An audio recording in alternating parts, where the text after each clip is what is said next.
Welcome to the All In, All Out podcast. My name is Shannon Ross, founder and executive director of The Community.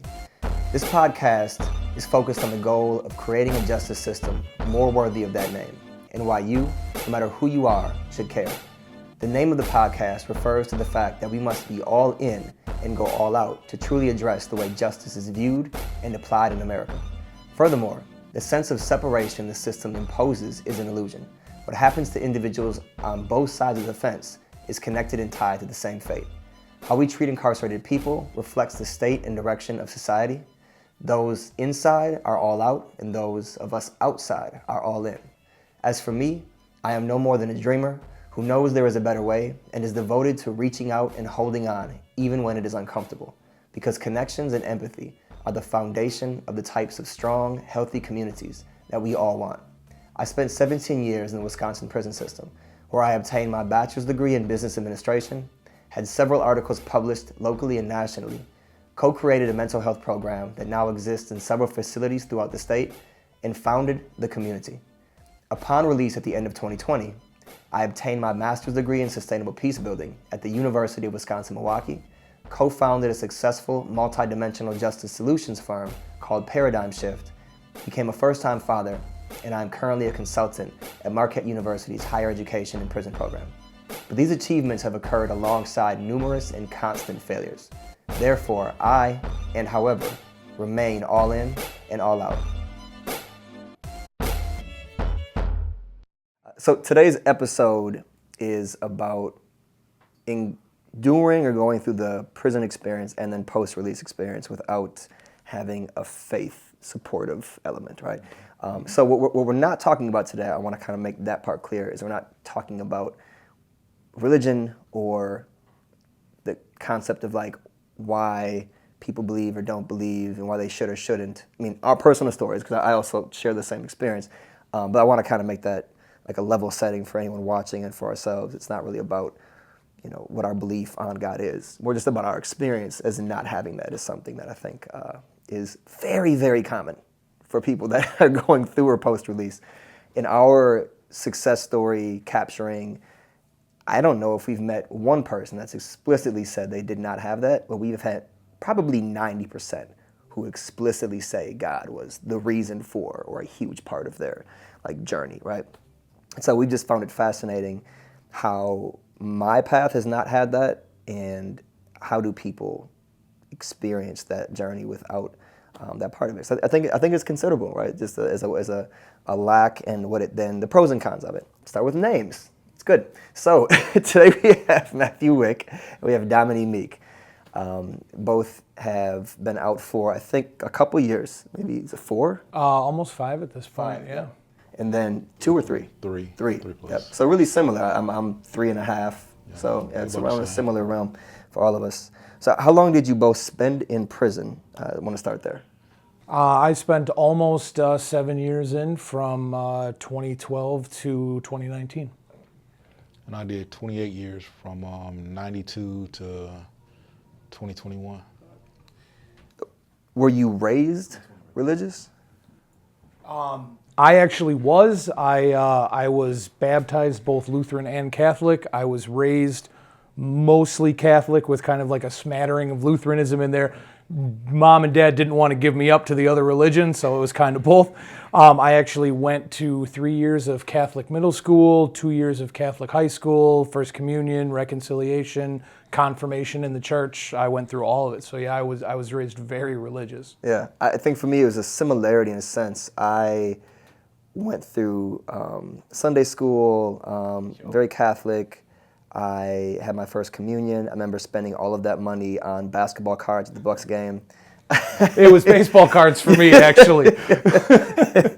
And then at some point I kind of petered away, and then I realized later on, my dad never told me this, he was actually an atheist or agnostic. I don't know which of those two he is, but he was not a non-believer. And he would take me to black churches because he wanted me to have more of an experience. He didn't want me to choose based on his belief. And so it was interesting. I didn't know that till I was like 19, 18.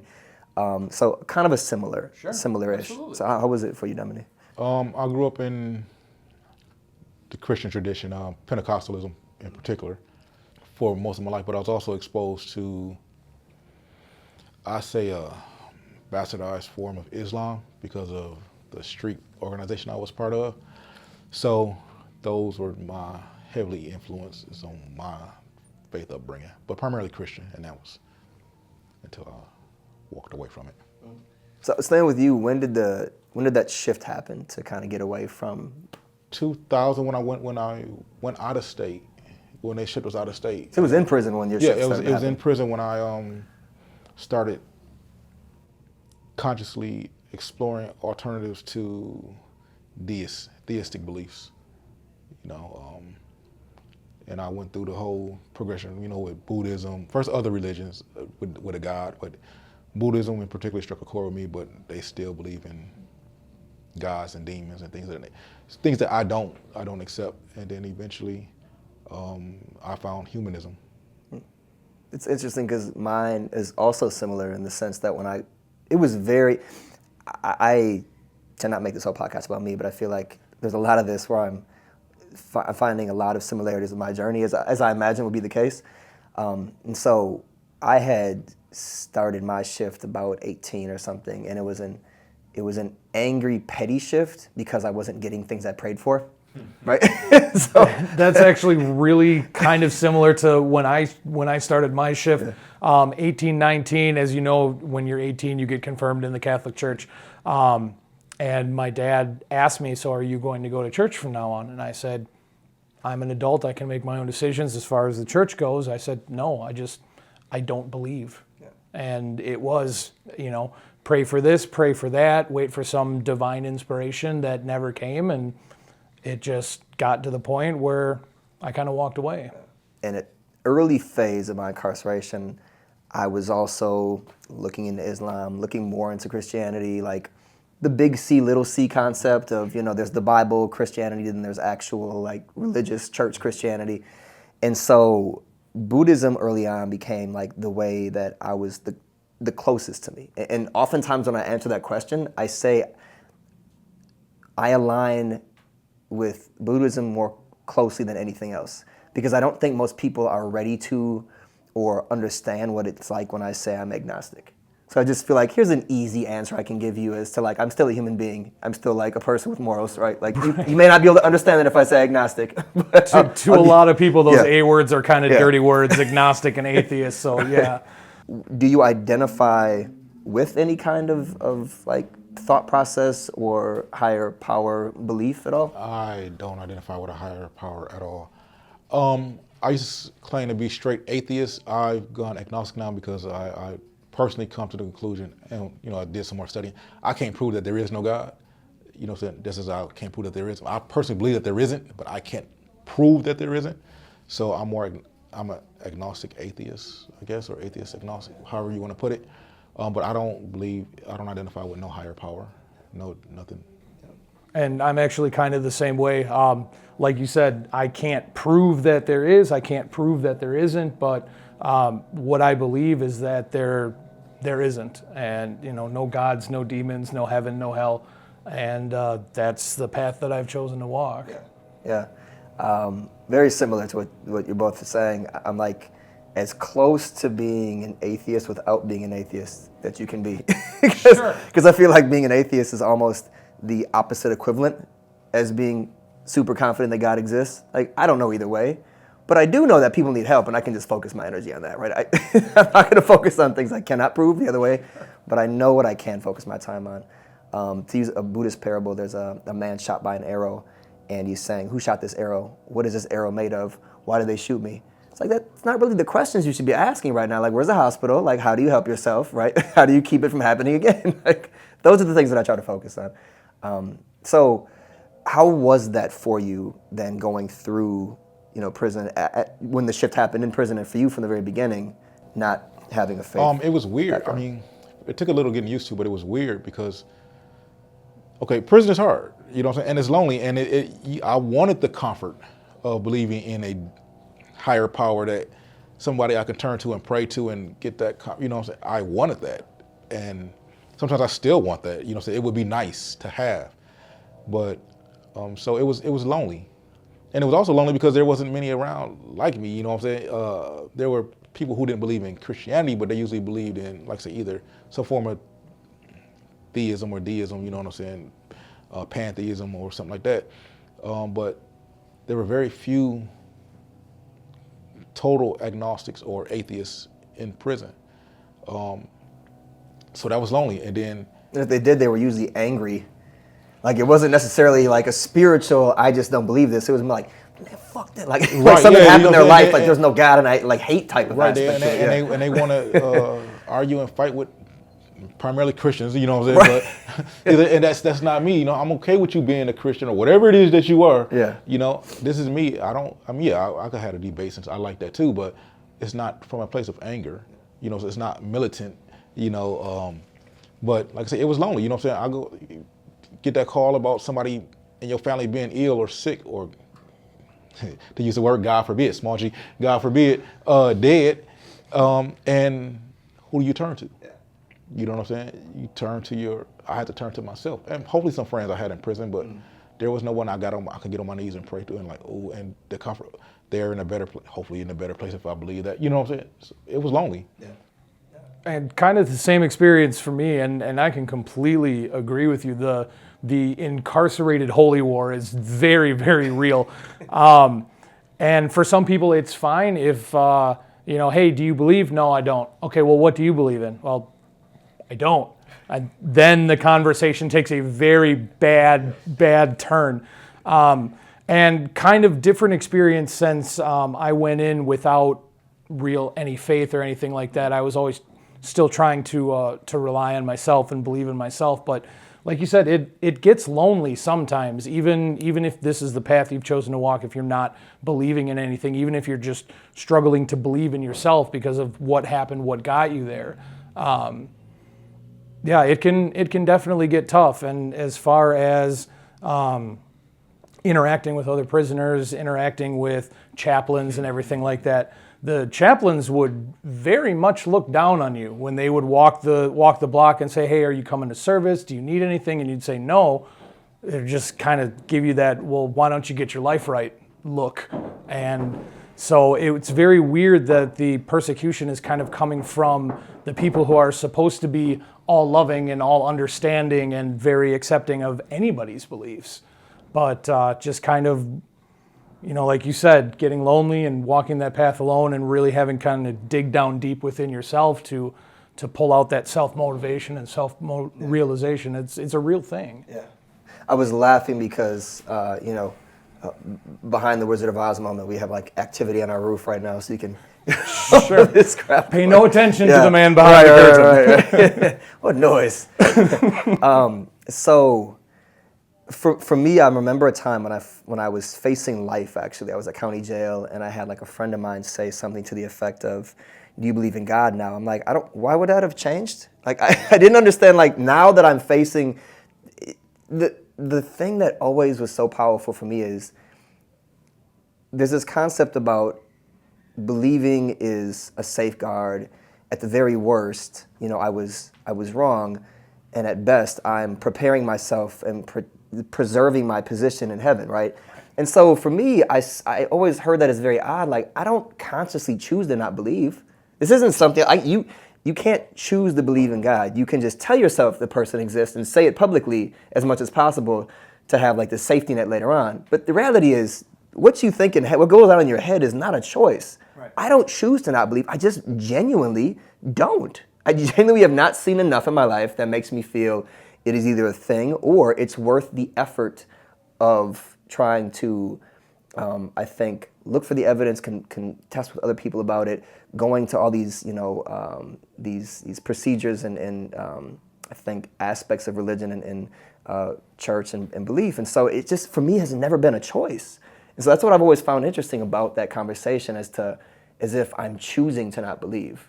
Right? Because then you can say to the other person, are you choosing to believe? They'd be like, no, they're like, well, exactly. This is a very complicated thing. Yeah, people act like you can just flip that switch and be like, okay, yep, I believe now. Right. Well, that's really not how it works. I don't want to believe in God by default either.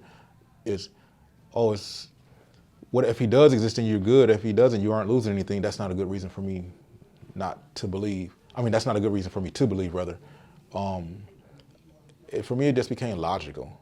You know, so I did do the research. So for me, I could say it was a choice, but it was a choice that that reflected who I am internally.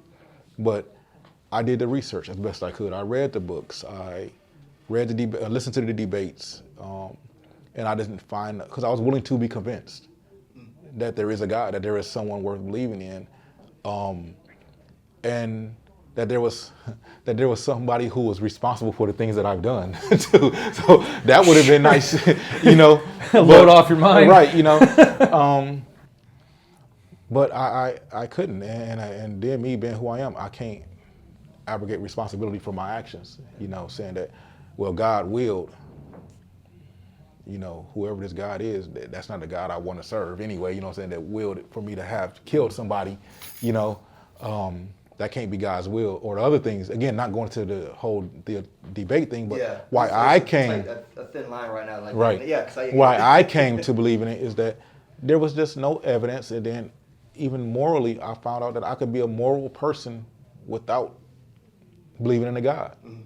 You know, my morality hasn't changed. You know what I'm saying? I'm still basically an honest person. I still don't seek to hurt people 90% of the time. No. I'm just saying, you know, but you know, I'm still the same person I was when I believed. Yeah. You know, only difference is now that there's no God back there for me.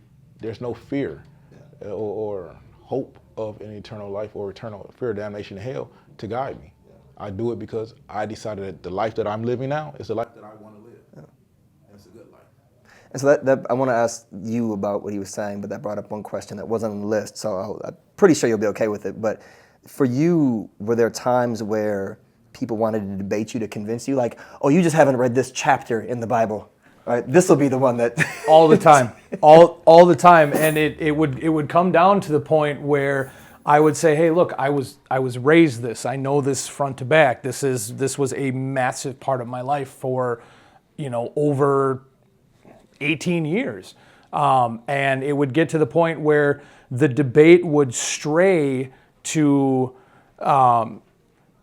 personality shifts and, well, then you must not have been paying attention, or must not have been a very good Christian, or you have just been going through the motions. And it was very few and far between that an actual, like, real debate took place back and forth. But as both of you gentlemen know, it's hard to convince anybody of anything when you are locked up. It's that concrete wall right between you, and one's talking at it and the other's talking at it, and the messages just very rarely get through. Yeah. So then the question that I've got, which I think is a really valid question, it's been one of the most challenging for myself, is if you don't believe, then what keeps you from believing anything is even bad? Like what is your platform upon which you have this morality? So I've always found that a very interesting question that I don't always have a great answer for. It's kind of like in the wind, some of it, to be honest, but I'm curious how that has been for both of you. So for me, it's almost objective, right? Not subjective, it's almost objective.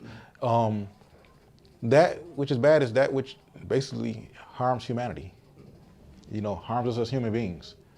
And that violates a person's autonomy. You know, or their agency, their freedom to choose.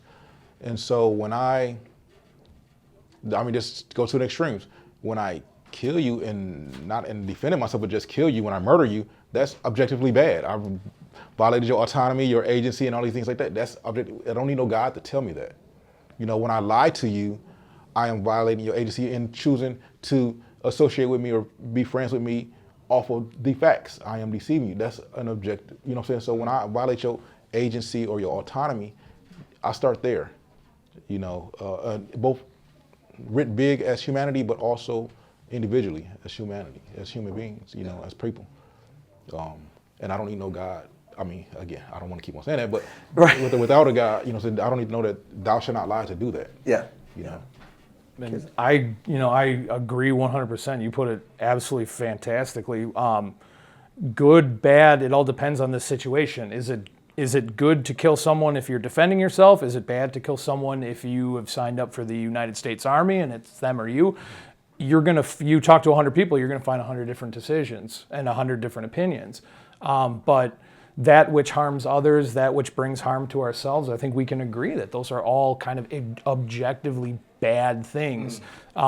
It's almost like you're crowdsourcing your morality. Like, if you take one situation and you ask 100 people about it, I'd like to believe that most of those 100 people would have like a good moral or decent moral upbringing where right from wrong. I mean, with me and my parents, they didn't need religion to enforce the difference between right or wrong. They had like the Berenstain Bears books that they would read me when I was a kid, right? I mean, we learned enough about right and wrong and not lying and sharing and everything from Sesame Street and from Mr. Rogers and from our children's books that religion was just used to kind of enforce it. And if I had grown up in a household where religion had no place and didn't exist, I would still have, the media and the books of my time growing up to teach me how to be a good person. I didn't need to read the Bible or any other religious book to know how to be a good person. Yeah. And I would say one other thing. When my morality, my ethics doesn't agree with the mass or with a group of other people, I still hold to it, and I'm just willing to accept the consequences for holding to it. You know what I'm saying? So I don't let society in any form. I mean, I'm influenced by it, yes, but I don't let society be the determining factor, whatever group, of my morality. What was being in the gang was to me. You know what I'm saying? They determined my morality. And once I left all of that, I look at situations now and say, okay, as best I can, is this a situation?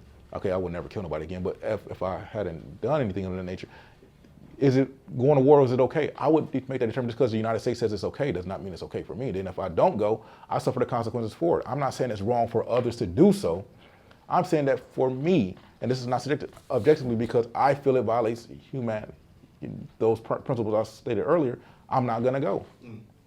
So I don't go, you know what I'm saying? So I gotta be careful that I don't allow the masses to. Yeah. Something should definitely be said for personal moral compass. Yeah. So how, when you were inside, did you find programs or opportunities that were not available to you, or that you were it was more difficult to participate in, that would have been something you wanted to do or beneficial because you were a non-believer?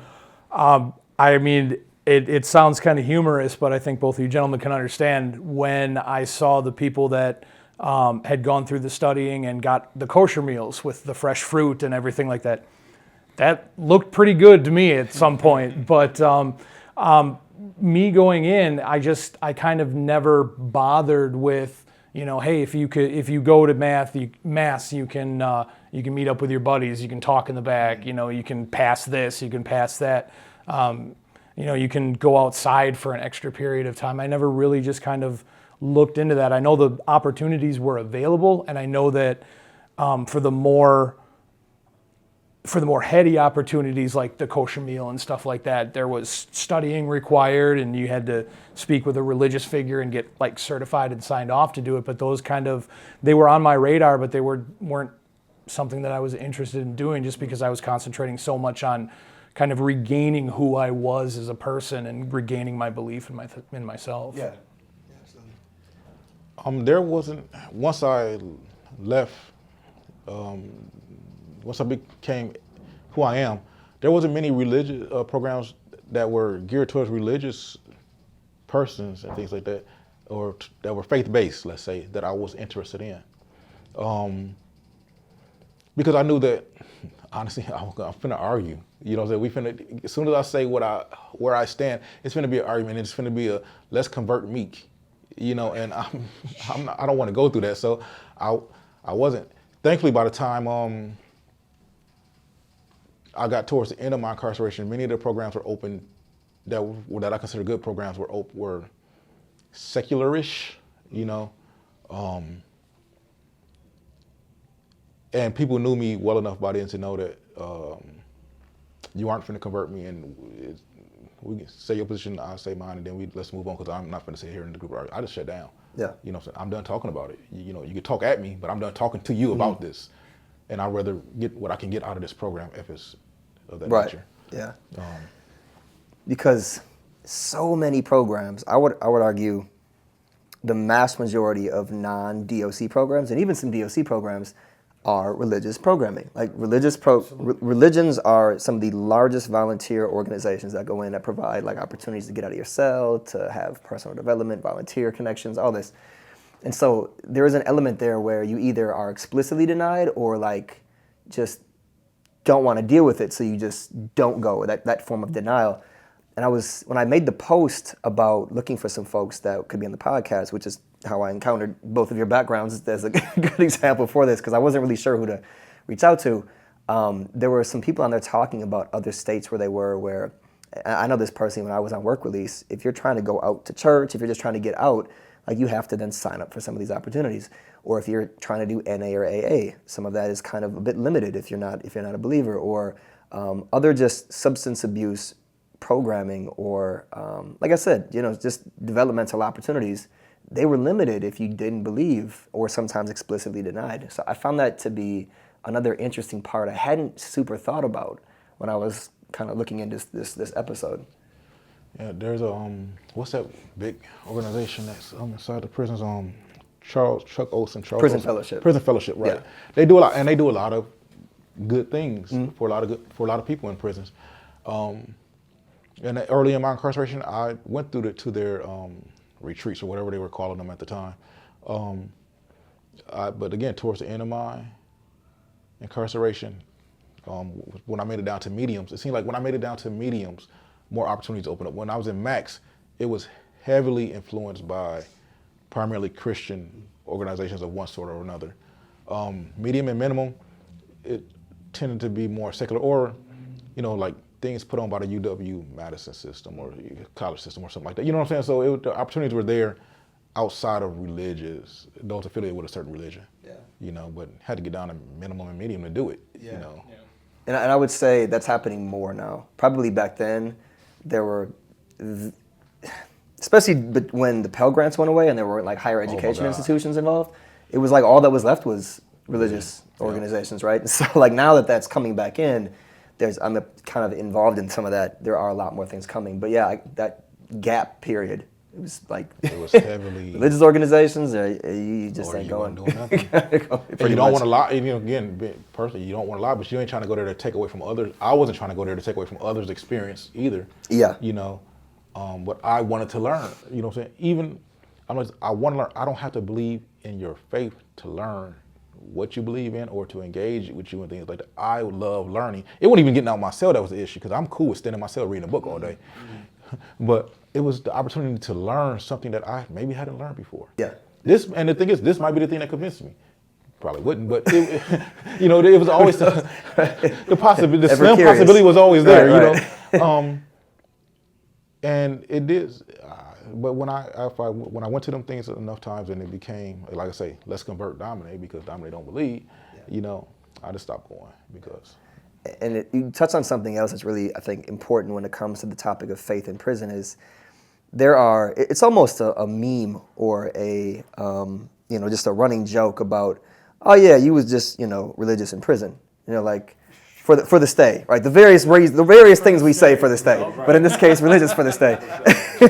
So, but yeah, I mean, that was an opportunity to go meet somebody across the, unit that you couldn't see otherwise, or to pass something along, or to try and catch a guard or a volunteer, 100%. Yeah. So 100%.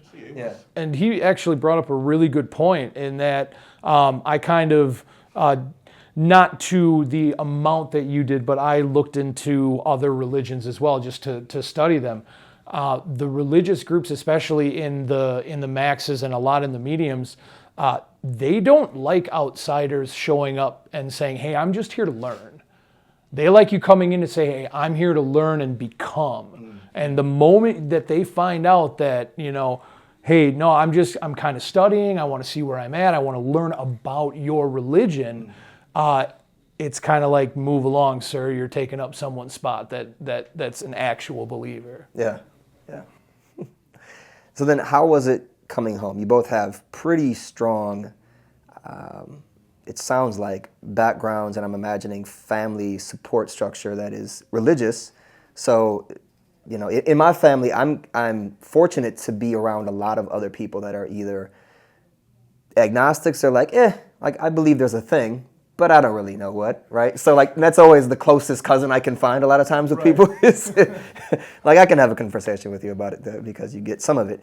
But how has that been coming home and, being who you are in that element? So for me, I actually told my family before I got out of prison. So they were ready, because, my parents in particular are heavy believers or strong believers in a God. And when I tell them I don't believe, honestly, my mother was more accepting of it initially, and she still is, you know what I'm saying? My dad has become more so as time. My father is in the church hierarchy, let's just say, so it was a little more difficult for him, I think, accepting that I wasn't. But they accept me, they love me. And I know that this isn't the experience that many people have, or so far too many people don't have anyway, of being rejected, but I wasn't rejected by my family because of this. I haven't been rejected by my family because of any non-traditional stance I've taken in how I live my life, I will say that. But now you step outside of my family, I ain't that friends reject me either, but again, when people find out that I don't believe, it comes to what we just said, let's convert me. Are you sure? Do you sure? Why don't you come to my church? I got a good pastor, and they would come talk to this, and I'm not trying, what I'm saying? Can we be friends without and if we can't, okay, that's cool too. But my family, it's when I step outside of my family that I have the issue with some people about my believing in myself and other human beings, and that's it. Yeah. So how does that then reverberate into the reentry process, which is already very difficult, especially coming off the amount of time that you were in? Like, now I have to also push support away because I don't believe what you believe, or I don't want to deal with this conversion conversation all the time. Right. So my reentry process wasn't based. I had a soft landing. Yeah. That's all I can say. I had a very soft landing. When I guess what was hard for me is when I do talk to people coming out of prison, and I try to find resources for them that isn't church-based or something like that. I don't know where those resources are necessarily. Few and far between. Right. What I'm saying? So even though I don't personally believe in a God or things like that, and this person, I still end up having to send other people to churches or to things like that, because that's where the resources are. That's where you get the clothing and the food and the transportation and all those other things like that, job training. So it didn't affect me so much. It affects those who I have to send behind me, and they doesn't always, in two ways, I guess. One, because sometimes it isn't of their belief. So if you're a pagan of whatever, not traditional Christian belief, or sometimes if you're Muslim, the places you got to go are Christian based. And then they are preached at and things like that. And so they're unwilling to go. And it makes it difficult for them and difficult for me to support them because I don't have any other resources that I can direct you to. Yeah. I'm going to come to you in a second. I want to continue on this theme with a couple more things. One is, do you find that in helping folks coming home that there are a lot more people than one would think that are not believers or that are like uncomfortable going into church settings? I think that there's a lot more that are uncomfortable going into church settings. I ain't gonna say they don't believe, again, they're probably agnostic and they believe, I believe in a God, or I believe in a higher power. I get that a lot, things like that. And then the default generally is church-based, but they really aren't Christian. They don't believe in the church. They believe in the Bible out over here, you know what I'm saying? They don't believe in going to church, things like that, so it's cultural. They're cultural Christians, I would say. Yeah. And cultural, I think that's a good one. Cultural Christians more than being biblical Christians and things like that. So, but they still don't want to go to the churches and and sit there in churches on Sundays and be preached at and things like that, or have to listen to a sermon in order to get the services that they're looking for.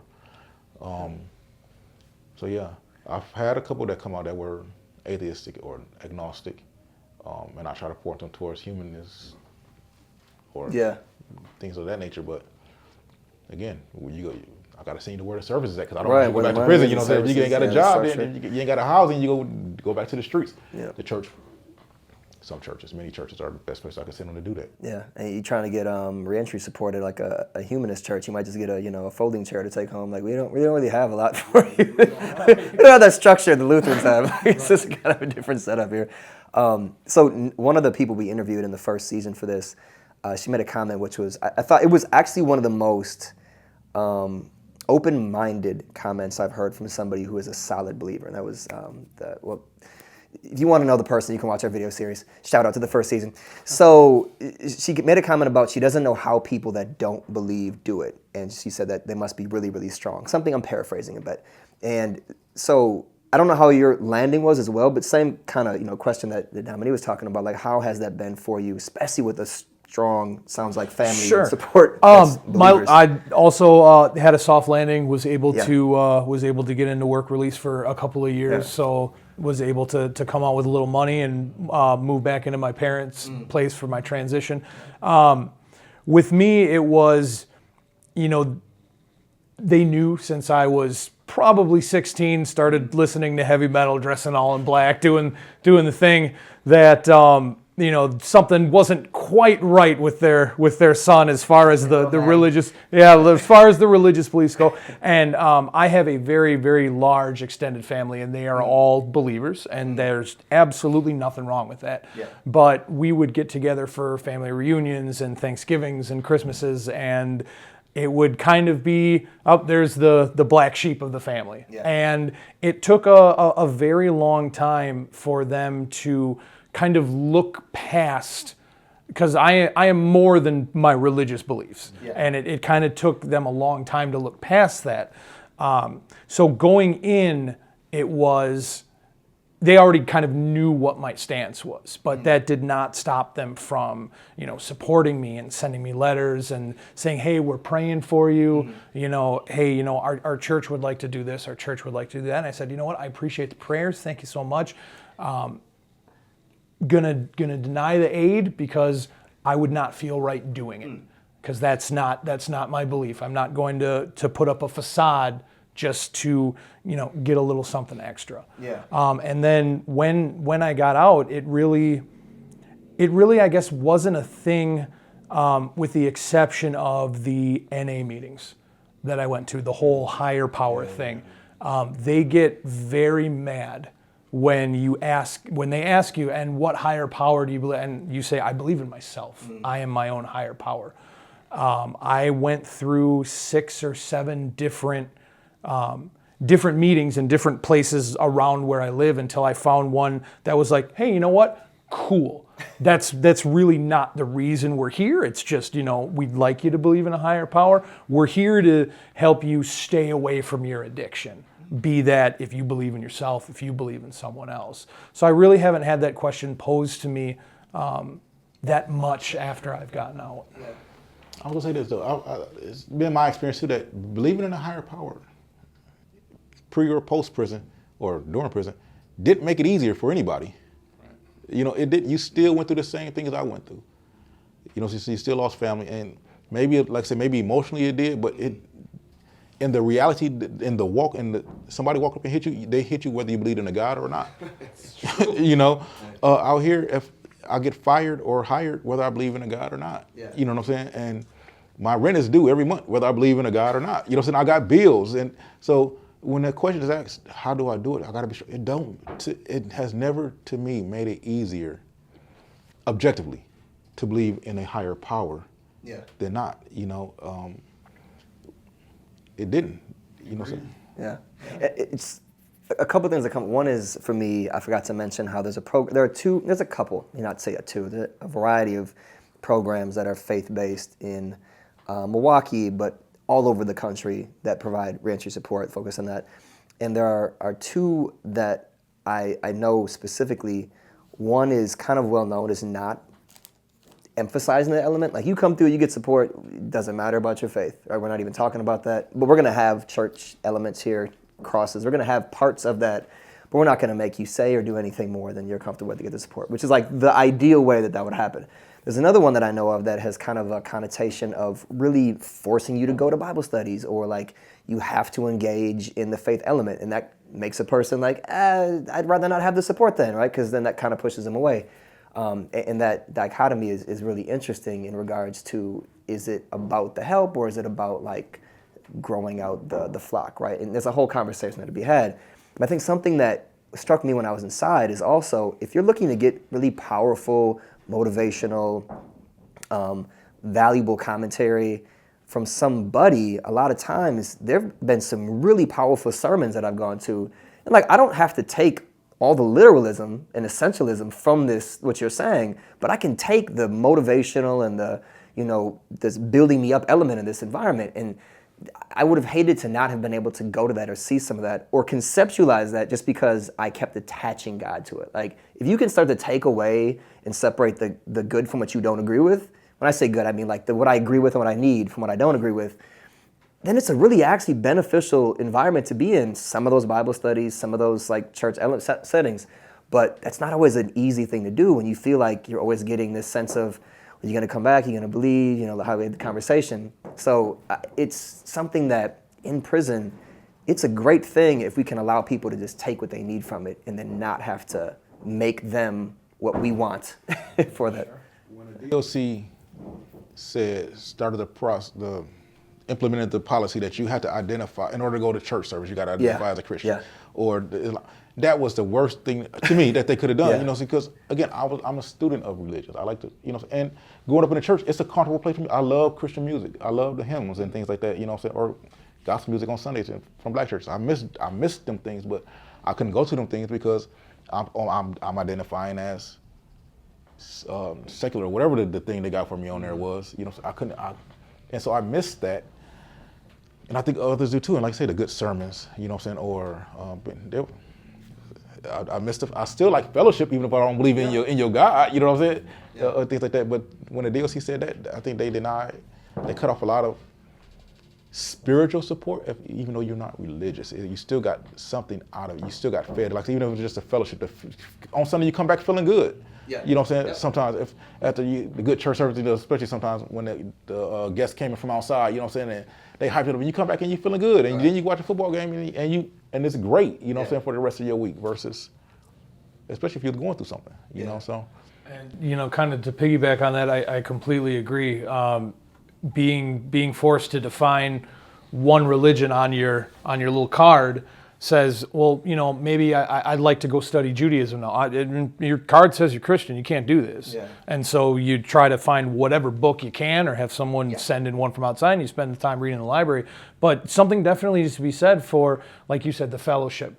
A lot of times when you're feeling low and you're feeling down, sometimes it just helps to talk, to see someone, and to know that you are not the only one who have been going through this, to get tips and tricks on how to do it. And like you said, you come back, feel good, watch a football game, and you're ready to start the rest of your week. But to have that opportunity denied because you had to write something on a card is just, like you said, it's the worst thing the DOC could have done. It denies your humanity. Again, but again, I'm human, so I gotta say it denies your humanity. It says that my religion is more important than my being a human being. And it's not to me. It's not. So my being a human being and your being a human being is more important than any religion, any religious belief. And so I can, like I say, I get something out of you, from you, being around you, just because you're a human and we going through. Who knows what it's like to be in prison except for us? You know what I'm saying? Yeah, like your growth and development are not as important as the box that we need to have in our system. Right. Do you feel that there was going to prison and walking away from the faith background? Which of those two do you feel like your families were more opposed to? Ooh, I would say 6 of one, half dozen of the other. It was certainly a double whammy for me, going away from faith and then getting locked up, because I dealt with this never would have happened if you'd gone to church. But in the end, family understood, super supportive. I had, ironically, the craziest thing that happened is the people who were my godparents at my Catholic baptism, the moment they found out that I was locked up, completely just erased themselves from my life. So it's just kind of the opposite of what that religion teaches you to do. Yeah. So, I mean, but I honestly think at the point where I was locked up, it was probably prison that disappointed them, the most. Yeah.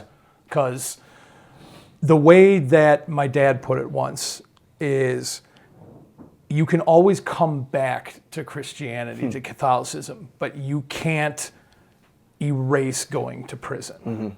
So, yeah, that's my experience with it. I would say it's prison too. And I said, because it wasn't until I was in prison, it was the first time I saw my dad cry.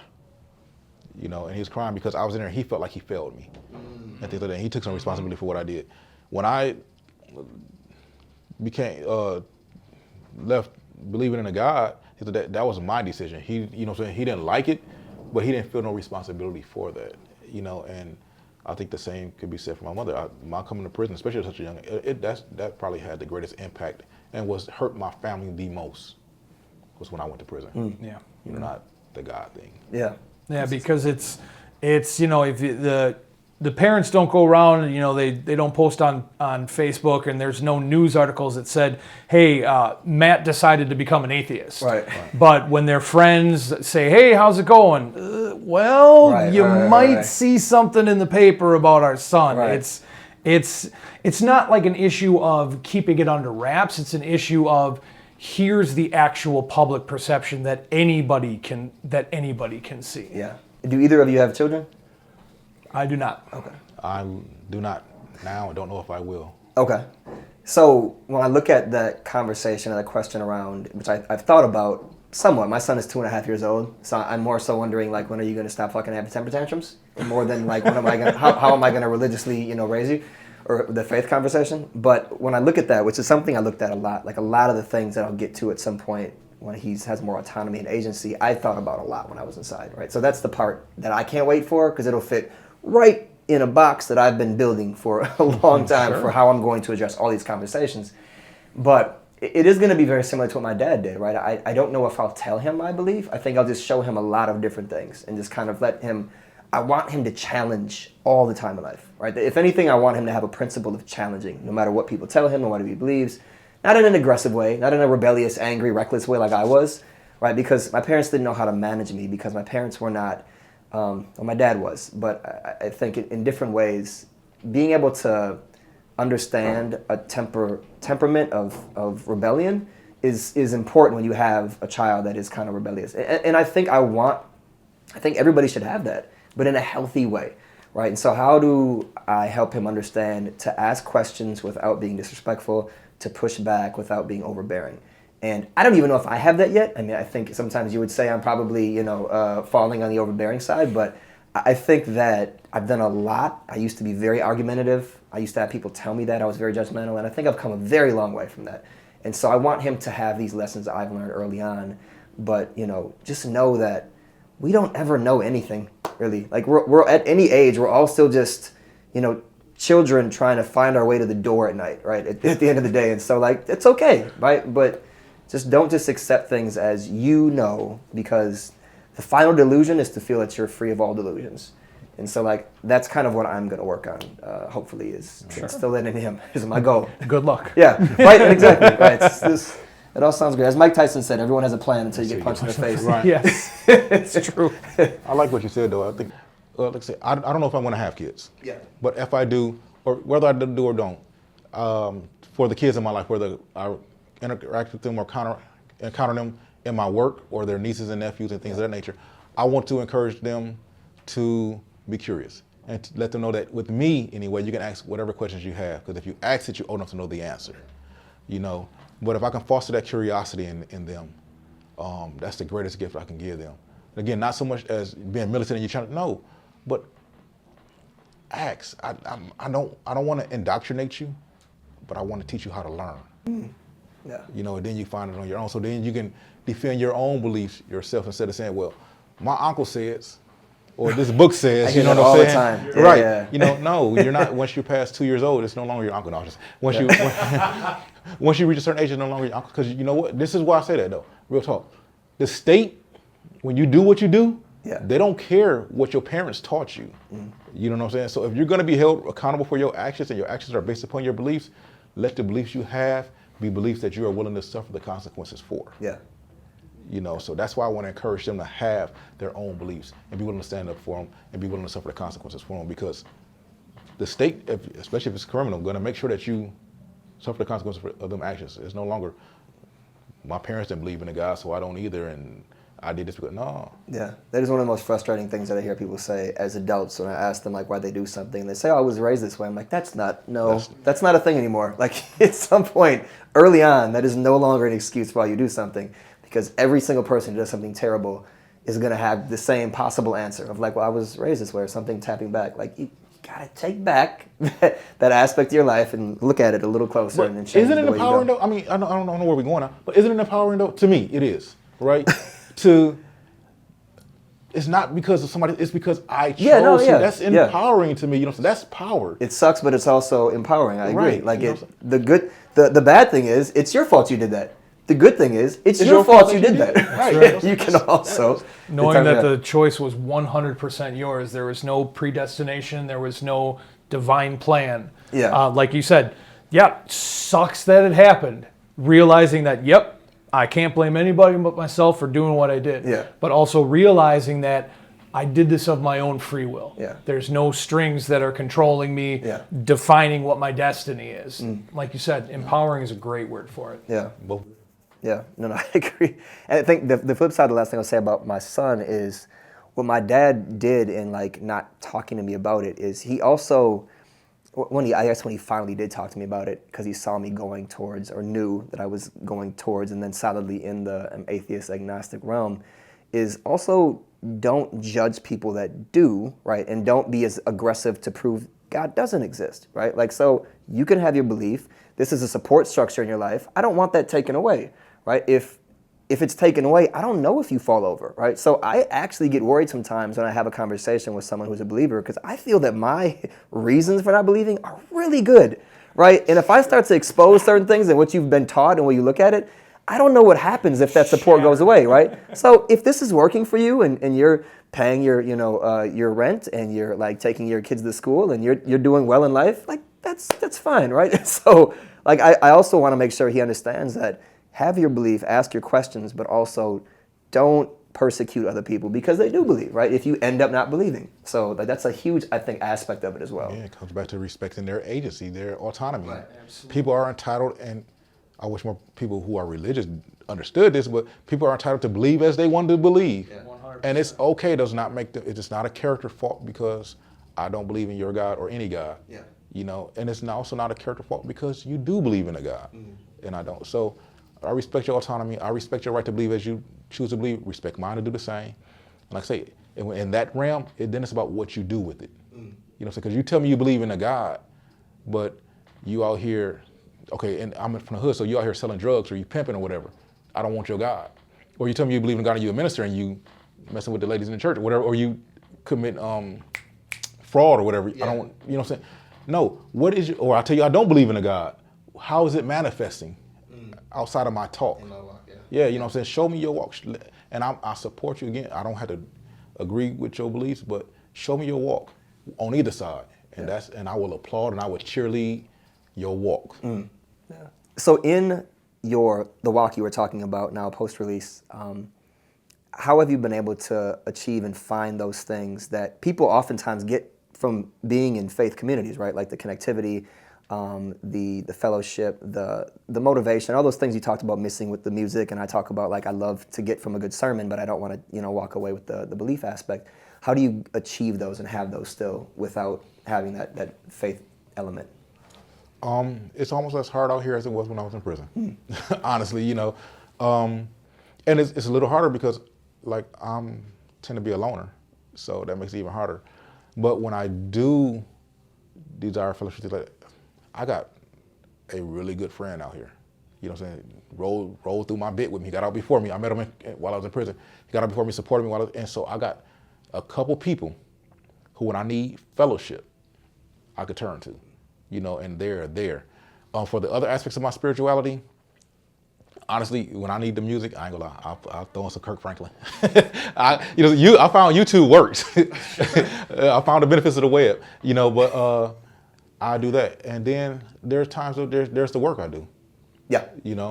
That also provides for me spiritually. So it's all of that. It's not just one thing anymore. It's not just going to church on Sunday that gives it to me. It's all of this. It's me being who I am. It's fellowshipping with friends, the significant persons in my life, family, my job. It's the work I do around prison reform.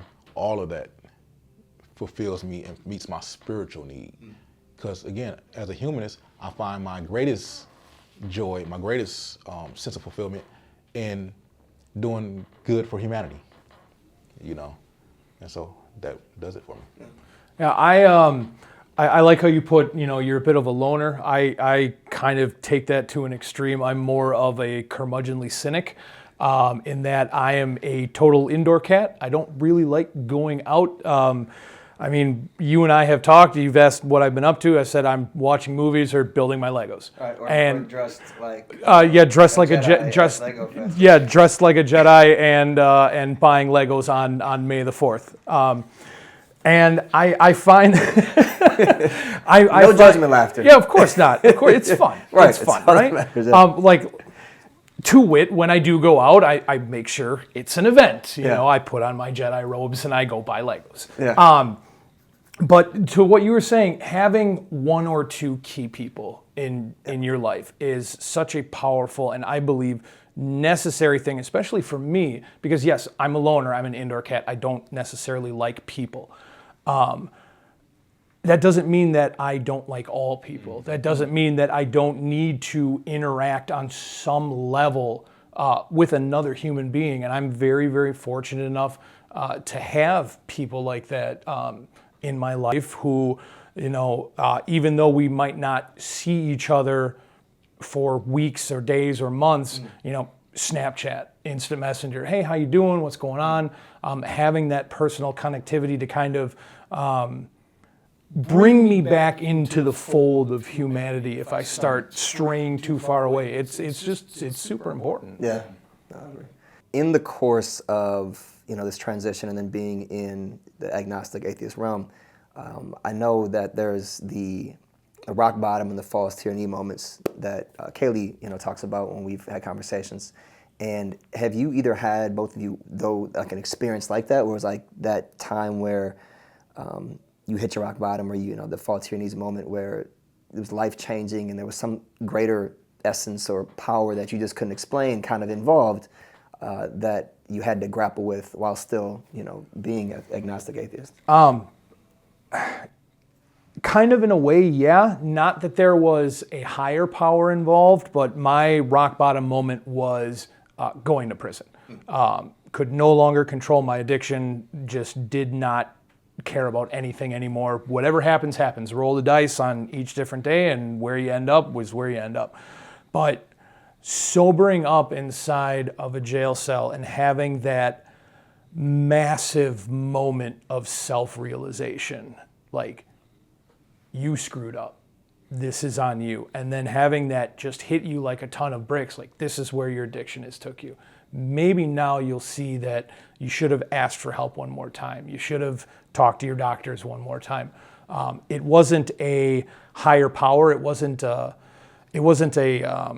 theistically spiritual moment, but it was definitely a personally spiritual moment and a very, very rough self-awakening of where I had been, what I had done, and now look at the predicament that I put myself in. Anything for you, Dominee? I've been thinking about it, and I got to say no, not as a atheist agnostic, and not since either since I became one in prison or since I left prison. Since I left prison, I look back and my worst days were in prison. So anything that happens out here, is, you know what I'm saying? Yeah. The worst day out here is better than my best day in prison. Yeah, not standing for count. Right. You know what I'm saying? Right. Pretty good. Yeah. So, no matter how hard it gets out here, I'm good. You know what I'm saying? Because I'm out here and I can make it better. When I was in prison, No, but I could say that when I realized that I was part of something greater, but it wasn't a fault of your needs. It wasn't like I didn't even know that there was a term such as humanism. When I said that I'm a humanist, I was sitting there and I was like, what do I believe? And I was searching like, I don't believe in a God. I don't do this and that. And I'm like, I believe in you. I believe in me. I believe that we can. I said, so I'm a human. I'm calling myself a humanist. I didn't know what to put down on a check the box at the time. I'm a humanist.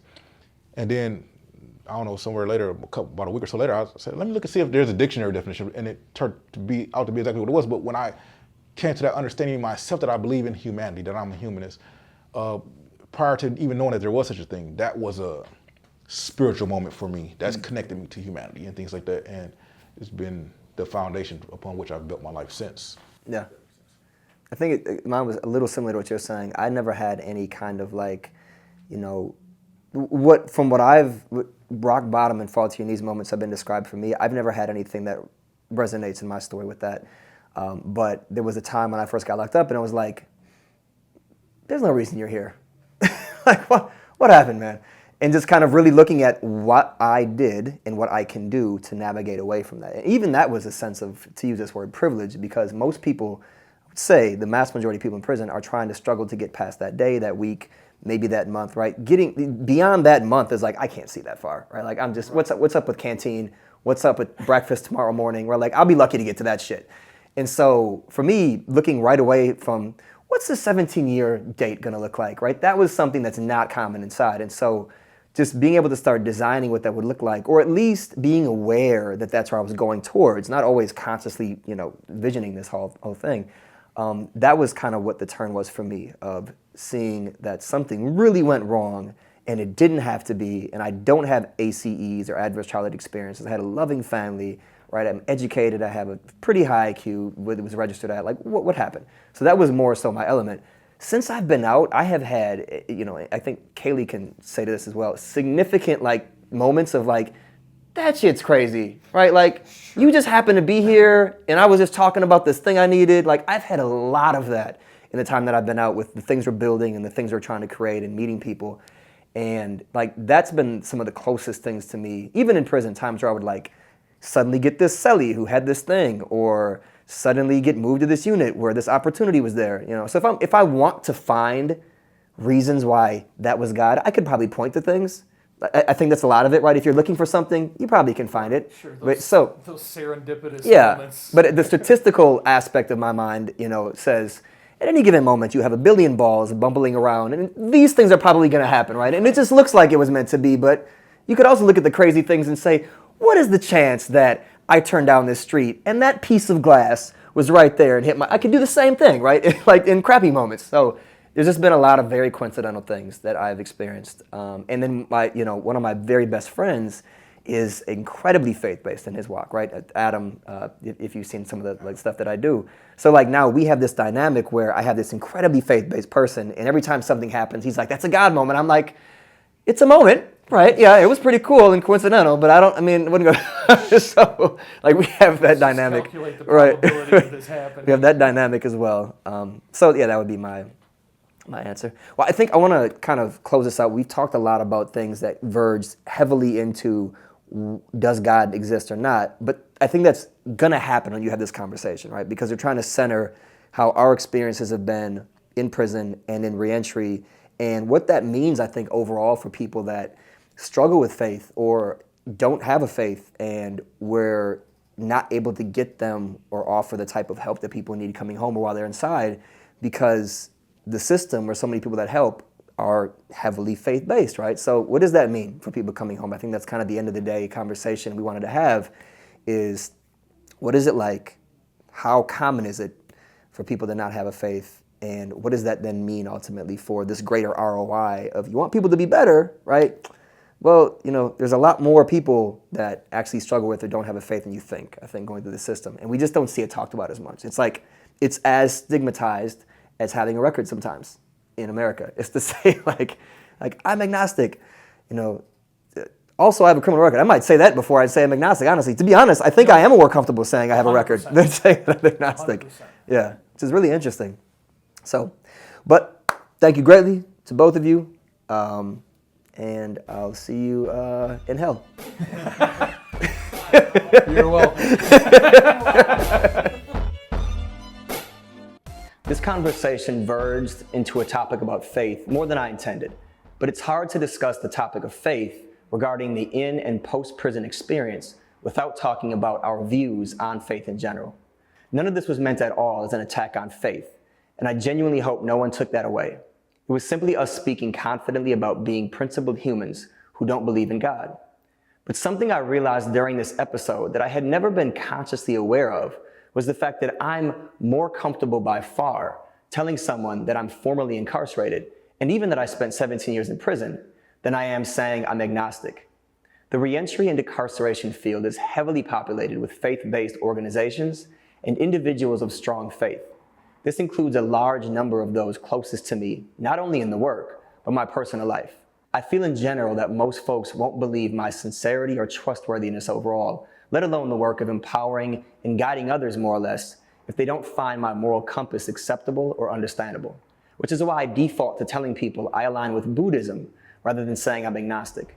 This makes me wonder how organizations and individuals founded in a faith tradition impact or push away those who need support, depending on how aggressively they require or emphasize their faith practices in the way they offer that support.